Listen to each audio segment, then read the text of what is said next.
You're listening to me, Manny, Masih. I'm with you until 10 o'clock. If you do want to get in touch with me, text me on 81333. Type in the word Manny first, though, M-A-N-N-Y, leave a space and your message. Now, obviously, a lot of people are sort of thinking about health and well-being and so on, and people think of going to the gym, and maybe sort of starting exercises, yoga, Tai Chi, etc. But have you thought about breathing better? We'll talk to Devi Sundar about her new book very, very shortly. She's a psychotherapist and a physiotherapist who tells more in a few moments. Chris Bax, Day Afternoons from 2. There we are, you're listening to me, Manny Masih, with you until 10 o'clock. Now, after eating and drinking too much over the Christmas holidays, a lot of people start looking towards doing more exercise, perhaps by joining a gym or starting yoga or Tai Chi, and there's so many different exercise types of events you can join. Now, if all that sounds too vigorous and energetic for you, then there may be an alternative way to well-being. Well, according to a new book called Breathe Better by Gloucestershire's Devi Sundar, a physio and psychotherapist, you can optimize your breathing for improved health and mindfulness, and it can help with stress management, enhanced focus, and better sleep. Let's find out a little bit more as Devi Sundar joins me on the program. Hello, Devi. Welcome to the program. Hello, Manny. Thank you for having me today. Now, obviously, we breathe. That's a natural thing to do, but are we breathing all wrong? Is there something wrong with our breathing? Interestingly, that's good that you recognize that we breathe, because most of us take our breath for granted. Yeah. Yes. So in a day, we breathe more than 22,000 times, and per minute, it's 12 to 20 breaths per minute. So in 10 minutes, if you calculate, it's 120 to 200 breaths you take. But do we do it in conscious manner? That is the biggest question, and that's why I said you recognize that we're breathing. So most of us don't recognize as we are talking, and this is a gift we all have as a human. We are gifted to be autonomic function breathing, as we don't need to have a conscious control over it, but conscious control over it helps us to get away from the stress, improve our oxygen capacity and mental clarity. A lot of things which I mentioned in the book, and stress reduction, mental health is a huge major issue worldwide and also in England, massively compared to the other parts of the UK. So breathing consciously, mindfulness and holistic well-being is actually on the rise now, overall, wider in population. And people actually consume those. Actually, they're not actually, we can't accuse people they are not aware of the holistic well-being. More people are going towards holistic well-being, which is very good news. And so my book hopefully is heading to one of those books out there, and also the practices out there. And I'm just sort of thinking about the breathing. Why do we breathe? What are we doing when we're breathing? That's a good question. So, the plant need water and sunlight to grow. Our body function and our survival depends on the oxygen, and our lungs is the main organ to get the brain engine to be started, to consume that oxygen from external, and that oxygen is going to kickstart the brain engine, and the brain engine is going to then control all the other functions. For example, internal organ system function, external body function, you're talking to me. At the same time, you might also be thinking of your next question. I am. I'm just sort of thinking, obviously you said it takes in oxygen, but do we need lots of oxygen inside then? Is it better for us if we have... Because I know a few times when I've ended up in hospital, they the first thing they do is put oxygen in you. You get more oxygen than you normally do when you're breathing. Why do we need more oxygen then? I'm actually, I'm not sure whether I'm understanding your question right, but we don't need more oxygen. There is a limit of oxygen. Okay, so the blood's oxygen are binded to our red blood cells. Right. Yeah, and the oxygen saturation, what we measure when a patient gets into the hospital, the saturation should be between a normal person saturation between 95 to 98%. Is a normal saturation. So you're not expecting for 100% saturation of oxygen. Yes. What happens is your question can correlate to in anxiety or stressful situation, we panic and breathe more. Because I remember, I was because I'm diabetic, I fell ill once at home. And they took me in an ambulance. The first thing they did is put an oxygen mask on, So it's taking more oxygen, but maybe it helps me to relax more then, does it? So it might be related to the ketosis which have been started in, and they wanted to actually balance your oxygen. And that might be the reason, because you might also be in a panicking, breathless, and that might be the situation. Usually, like the paramedics and the ambulance, they have their own special training what to be done when they actually go into a patient's home. Yes. To safely, in a safe zone of oxygen, getting them up to the hospital. That's what they're doing, the job. Yeah. And it depends on what symptoms you actually projected when they actually arrived in your home. So your book then tells us how to breathe better than what we do at the moment. Okay, yeah. So in my book, I've actually divided into 6 chapters. Okay, each of these chapters, as you first of all introduced by recognizing we breathe. So it is about the art of breath awareness is my first chapter. So how to consciously feel your breath.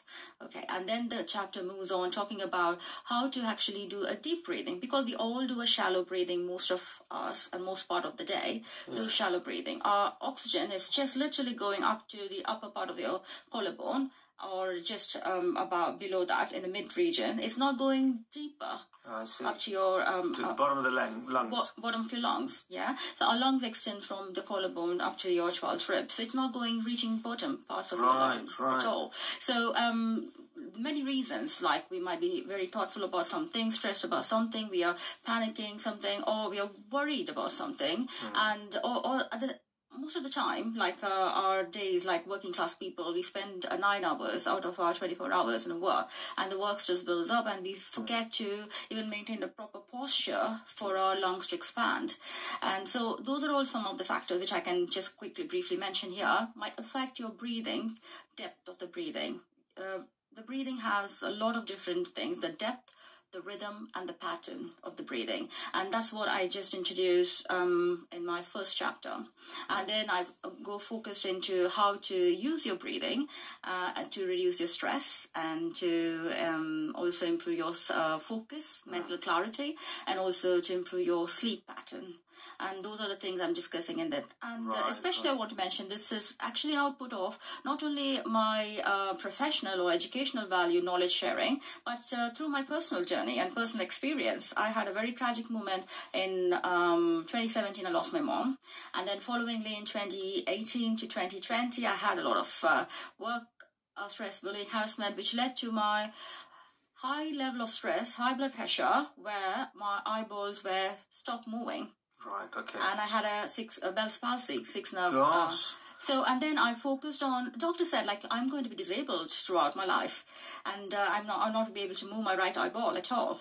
And like, it was a shock if I'm just looking back on those moments, and I focused the 7 weeks of my, the eyeball movement stopped, and then I just survived by doing my breathing and focusing on the positivity, meditation, and other things, and my eye movements returned back normal, and you can see me, my eyeballs are moving very normally, and I'm talking. So this is actually out of my personal journey transformation, where I wanted to share, because breathing is not that simple as we think. Oh yes, I just breathe. What I do, most people, and I say even my affect therapy or mental health thing, breathing, most people, I'm not getting the focus, I'm not actually able to meditate, I'm not able to sit in one place for 5 minutes, which is, I feel very, very sad for them, because like, not able to sit focused, our mind, we actually control our mind. We have the power to control, and we need to become aware of our breathing. Breathing is a tool to control our mind. Okay, we'll talk a little bit more. Let me just play a song, because I want to talk to you about why we breathe through our nose.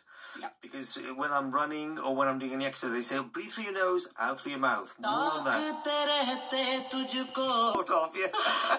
We're talking to Devi Sundar about breathing better. She's got a new book out called Breathe Better. She's a physiotherapist and a psychotherapist. So I just sort of saying, why do, when I used to do cross-country running, and when we did all the sort of sports and so on at school, our sort of sports teacher used to say, well, breathe through your nose and out through your mouth. In through your nose, out through your mouth. Why? Okay, that's a very good question because as babies, we were breathing very right. We were breathing through the nose and our abdomen was raising up when we were breathing in and falling back when you're breathing out. As we grow up with all the lifestyle changes and other things, we tend to breathe more through the mouth. Most of the research has proved about more than 70% of the adults breathe through the mouth. Right. Which is where, if you look anatomical structures and inside our body, our lung is connected to our nose through an air pipe. Right. And our mouth is connected through a food pipe to the stomach. Yeah? Oh, I so see. it makes sense to breathe through the nose to get the air and oxygen directly into your lungs, rather than, yes, we have a passage opening there, the larynx opening up there, and you're having a partial gas going into your lungs and partial to your tummy, which goes accumulation of wastage of the oxygen. Right. Oxygen is not reaching inside. So what we actually teach people is breathing in through the nose is good. And for the second part of it, why people are asked to breathe in through the nose and breathing out through the mouth is when you're doing breathing in through the nose and breathing out through your mouth, you're actually putting a resistant partial pressure back way to your air pipes. And so usually we call it pursed lip breathing. So breathing out through your pursed lip. Okay, so as I mentioned earlier, we were breathing very shallowly in our daily life. So when you're focusing on a focused pursed lip breathing in through the nose and pursing up your lips and breathing out, that actually puts up pressure and also gives some time, buying in time for your oxygen to go deeper into your lungs and your carbon dioxide to get out of your body. Right. But what about nitric oxide? Because I read somewhere that you get more nitric oxide if you breathe through your nose. How does that help? So, as we are actually, you might be aware of the climate, air pollution and other things, okay? Air is polluted, but naturally, in a good air, oxygen and other gases are also mixed. So nitric oxide is a part of that as well, nitrogen as well. So the nitric oxide is very much essential to keep that air sac, which we have 300 millions of, like a tennis court, half the size of tennis court of the air sacs inside our lungs, two lungs together. And they are tiny, if you look, you can imagine as a bunch of grapes, okay? There are multiple bunches of grapes inside our lungs, two lungs. And this nitric oxide helps that air sacs to keep open. And only if it is open, you can get that oxygen in. They work together. Together. And then, so each, if you imagine a bunch of grapes, each grape, okay? And into each grape, the oxygen dips in. And that each grape should be open to get the oxygen in and send the carbon dioxide out. This is the function of the nitric oxide, which helps not to collapse that air sac and then keep it open. Right. So I should be breathing through my nose. Well, any time, or does it matter? When I'm exercising, or can I be breathing like that all the time? So, in terms of conscious breathing, many times in the day or before your bedtime is good, but usually, like, we might not be able to do that because of our lifestyles. And for example, if you're talking to your wife, you're not going to keep on that breathing. Yeah. And there might be different ways of communication you'll be maintaining with your wife, so you might not be able to focus on the breathing. So there are some parts of our life where we have that me time, the personal time, where, for example, you're sitting and doing this show today, radio show, you can actually, during the breaks, focus on the conscious breathing, which helps you in this closed room, which helps you to get some deeper oxygen into your lungs. I'm feeling better already. Devi Sundar, thank you very much for coming in and telling us about your book, Breathe Better, which you can buy, of course, online as well. Yes, it is in Amazon, and it's priced very low. And the Kindle price is £3, and so I would... Bargain. Thank you very much for that, Devi.